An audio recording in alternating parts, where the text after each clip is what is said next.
দেখেন আল্লাহ তাআলা কোরআনে জানিয়েছেন, আলা ইন্না আউলিয়া আল্লাহ ফালা খাউফুন আলাইহিম ওয়ালা হুম ইয়াহজানুন। অর্থাৎ আল্লাহ তাআলা ইরশাদ করতেছেন, যারা আল্লাহর ওলি,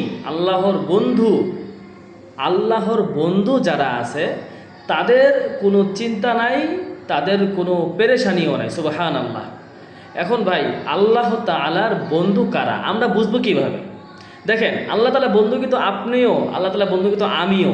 আপনি আমি কিন্তু জানি না, আপনি আমি কিন্তু বুঝি না যে আমি যে আল্লাহ তাআলার বন্ধু হয়ে আছি।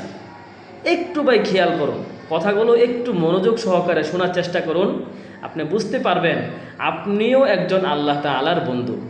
আল্লাহ তাআলা কিন্তু ঘোষণা দিয়ে দিয়েছেন, যারা আল্লাহর বন্ধু হবে তাদের কি নাই, কোনো চিন্তাও নাই, তাদের কোনো পেরেশানিও নাই। সুবহানাল্লাহ। এখন আসেন আল্লাহ তাআলার বন্ধু পরিপূর্ণ অর্থটা কি আমরা একটু বোঝার চেষ্টা করব। দেখেন শেষ রাত্রিতে যারা আল্লাহ তাআলার জন্য উঠে নামাজ পড়ে, অর্থাৎ তাহাজ্জুদের নামাজ যারা রেগুলার পড়ে, তারা আল্লাহ তাআলার বন্ধু।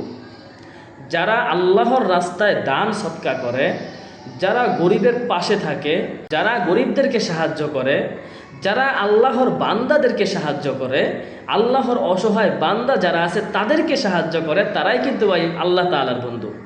দেখুন আপনার আমার যদি তৌফিক থাকে, তৌফিকে যদি কুলায়, আপনি আমি কিন্তু আল্লাহর বান্দার মধ্যে যারা ওই মানে অস্বাবলম্বী আছে, স্বাবলম্বী না, বা দারিদ্র আছে, কষ্টে আছে, তাদেরকে যদি আমরা আল্লাহ তাআলার বান্দা হিসাবে, আমরা এক মুসলিম আর এক মুসলিম ভাই হিসাবে যদি তাদেরকে আমরা সহযোগিতা করতে পারি, তবেই কিন্তু আমি আল্লাহ তাআলার বন্ধু হিসাবে গণ্য হব। সুবহানাল্লাহ।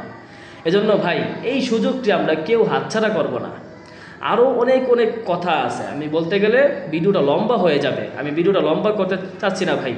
সচরাচর যে কাজগুলো আপনার আমার দ্বারা সম্ভব, সচরাচর যে কাজগুলো আমি করতে পারবো, যেই কাজগুলো করার দ্বারা আমি আল্লাহ তাআলার বন্ধু হতে পারবো, হ্যাঁ, সেই কাজগুলোই কিন্তু এই ভিডিওতে বলার চেষ্টা করেছি।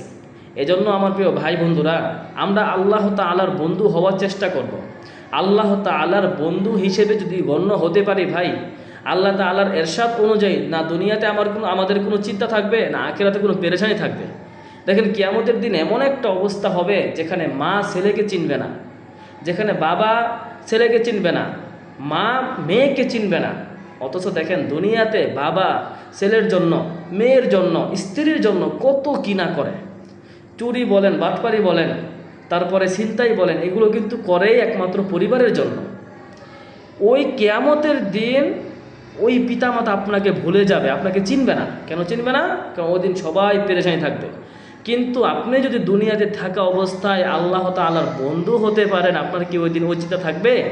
না ভাই, ওই চিন্তা কিন্তু আপনার থাকবে না। অবশ্যই ভিডিওটি শেয়ার করে সবার কাছেই পৌঁছে দেওয়ার চেষ্টা করবেন। আসসালামু আলাইকুম ওয়া রাহমাতুল্লাহি ওয়া বারাকাতুহু।